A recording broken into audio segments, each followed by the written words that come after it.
Hi மக்களே, welcome to பிடிஸ் உலகம். இன்னைக்கு எதை பற்றி தெரிஞ்சுக்க போகிறோம் அப்படின்னா, பிப்ரவரி 4ஆம் தேதியான இன்று தை அமாவாசைக்கு பிறகு வரும் 7வது நாள். என்ன நாள் அப்படின்னா ரத சப்தமி அப்படின்னு கொண்டாடுறோம். இந்த ஒரு நன்னாள் சூரிய பகவானுக்கு ரொம்ப உகந்த தினம் அப்படின்னு சொல்லப்படுது. வரலாற்றுல புராண காலத்துல இதற்கு ஒரு கதையும் உண்டு. என்ன கதை அப்படின்னா, முன்னொரு காலத்துல ரிஷி காஷ்யபர் அப்படின்னு ஒரு முனிவர் இருந்திருக்கார். அவருடைய மனைவியான அதித்தி தேவி நிறை மாத கர்ப்பிணியா இருந்திருக்காங்க.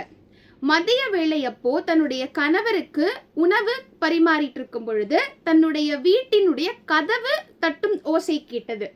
யாருன்னு சொல்லிட்டு மெதுவா நடந்து போய் பார்த்த அதித்தி அங்க ஒரு பிராமணர் இருந்திருக்கார். அம்மா, எனக்கு பசிக்குது, கொஞ்சம் உணவு கொடுங்க அப்படின்னு கேக்குறாரு.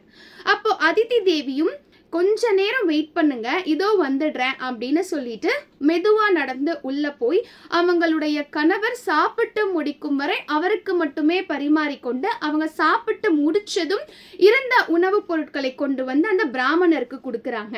அப்போ அந்த பிராமணர், இவ்வளவு நேரம் என்ன காக்க வச்சில்ல, நீ நிறை மாத கர்ப்பிணி தானே, உன்னுடைய வயிற்றில் வளரும் குழந்தை இறந்து விடும் அப்படின்னு சாபத்தை கொடுத்துட்டு கிளம்பி போயிடுறாரு. இதை கேட்டு அதித்தி தேவி பயந்துக்கிட்டு உடனே உள்ள போறாங்க. தன்னுடைய கணவரிடம் சொல்றாங்க, இந்த மாதிரி பதிதானே ஒரு பெண்ணுக்கு முதல் தெய்வம், அவங்க தானே முதல்ல கவனிக்கணும். அந்த ஒரு முறைப்படி நான் உங்களுக்கு பரிமாறிட்டு இருந்தேன் உணவு, அதுக்கப்புறம் அவருக்கு போய் கொடுத்தேன். ஆனா அவர் இந்த மாதிரி சாபம் விட்டுட்டாரு, எனக்கு ரொம்ப பயமா இருக்கு, நம்ம குழந்தைக்கு என்ன ஆகும்னு அழறாங்க. அப்போ ரிஷி காஷ்யபர் சொல்றாரு, நீ ஒன்னும் கவலைப்படாத, அதாவது தேவர் உலகத்தில் இருந்து ஒளிமயமா அவர் இருந்தாலே ஒளியா ரொம்ப பிரம்மாண்டமா இருக்கக்கூடிய ஒளி கட்சிகளை வீசக்கூடியவன், அவ்வளவு பிரகாசமா உனக்கு ஒரு அழகான மகன் பிறப்பா, நீ வருந்தாதே அப்படின்னு சொல்றாங்க. ரிஷி காஷ்யபரின் வாக்கின்படி தை அமாவாசை முடிந்த 7ஆம் நாள் அந்த தம்பதியருக்கு அழகான ஒரு ஆண்மகன் பிறக்கிறான். அவர்தான் சூரிய பகவான். ரொம்ப பிரகாசமா ஒளிக்கட்சிகளோட ரொம்ப அற்புதமா அவர் எப்படி தேவர் உலகத்திலிருந்து அவனுக்கு ஒரு அழகான மகன் பிறப்பான்னு சொன்னாரோ அதே மாதிரி ஒரு அழகான குழந்தை அவங்களுக்கு பிறந்தது. என்னைக்குமே தான தர்மம் பண்றது ரொம்ப சிறப்பு. அதுவும் இந்த ஒரு நன்னாள்ல நம்ம செஞ்சோம் அப்படின்னா ரொம்பவே சிறப்பா கருதப்படுது. திருப்பதி ஏழுமலையான் கோவில்ல மலையப்ப சுவாமி இன்னைக்கு 7 விதமான அலங்காரங்களில் பக்தர்களுக்கு அருள் பாலிப்பார்.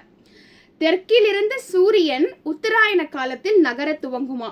இந்த ஒரு காலகட்டத்துல சூரியனுடைய ஒளிக்கற்றைகள் அதிகமா வீசுமா, அதனால வெப்பம் நமக்கு அதிகமா இருக்குமா. இந்த ஒரு காலத்துல நமக்கு ஆரோக்கியம் ரொம்பவே குறைப்படுமா, ஏதாவது பிணிகள் அந்த மாதிரி எல்லாம் வரும் அப்படின்னு சொல்றாங்க. வெப்பம் தாங்க முடியாது அப்படின்னு சொல்றாங்க. அதனாலதான் இந்த மாதிரி ஒரு விழாக்கள் பண்டிகைகள் கொண்டு அதிகாலை எழணும்.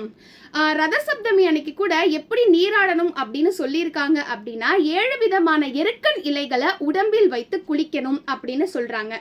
1 தலையில, 2 கண்கள்ல, 2 கைகள்ல, 2 கால்களிலும் வைத்து குளிக்கணும் அப்படின்னு சொல்றாங்க.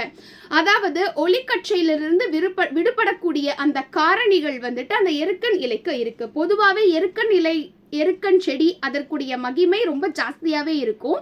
அதனாலதான் நம்ம முன்னோர்கள் ஒரு விஷயத்தையும் பண்ணும்பொழுது அதற்கு பின்னாடி ஆன்மீகம் மட்டும் இல்ல, அறிவியல் சார்ந்த உண்மைகளும் இருக்கு.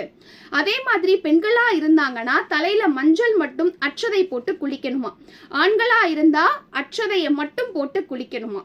இதனால நம்மளுக்கு அந்த மஞ்சள் எப்படி ஒரு ஆன்டிபயோட்டிக் மாதிரி ஹெல்ப் ஆகும் இல்லையா நம்மளுக்கு. ஸோ நோயிலிருந்து விடுபடுவோம், யாருக்கும் எந்தவித தீங்கும் இன்றி எல்லாரும் நல்லா இருக்கணும் அப்படிங்கிறதுனால இப்படி ஒரு விரத முறையை அனுஷ்டிச்சு வந்திருக்காங்க. அதை நாமும் பின்பற்றினால் நமக்கும் நன்மையே நடக்கும்.